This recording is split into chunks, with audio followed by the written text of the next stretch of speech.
আসসালামু আলাইকুম ওরহমতুল্লাহ। কোয়েল পাখির আপডেট নিয়ে আপনাদের সামনে চলে এসেছি। আজকে আমাদের কোয়েল পাখির বয়স 3 দিন পূর্ণ হচ্ছে এবং এই 3 দিন আমরা কি কাজ করলাম আপনাদের কাছে একটু শেয়ার করি।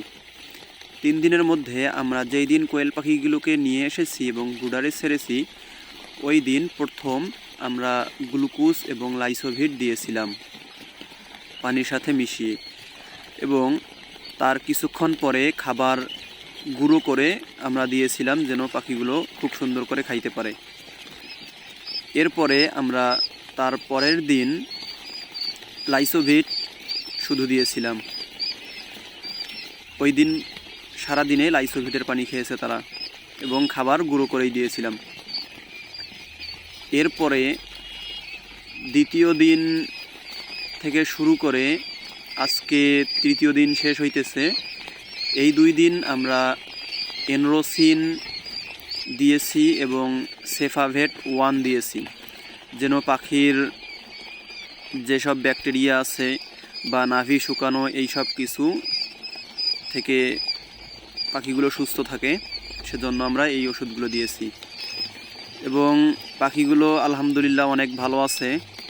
আর আমাদের পাখিগুলো অনেক সুন্দর। সেই সাথে আপনাদেরকে একটা দুঃখের সংবাদ দিতে চাই যে আমাদের গত 3 দিনে আমাদের ব্রুডার থেকে 3টি বাচ্চা মারা গিয়েছে। আর ওই 3টি বাচ্চা সাধারণ ছিল না, ওই 3টি বাচ্চার পায়ে সমস্যা ছিল শুরু থেকেই, ওরা ভালো মতো দাঁড়াইতে পারতো না। এরকম আরও 6টা বাচ্চা আছে ব্রুডারে এবং জানি না ওই বাচ্চাগুলোর কি হবে ভবিষ্যতে।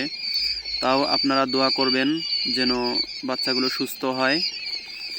আর সবাই পাখিগুলোকে দেখে মাশাআল্লাহ বলবেন, যেহেতু অনেক সুন্দর জিনিস, দেখে মাশাআল্লাহ বলা উচিত। তো আজকে এই পর্যন্তই।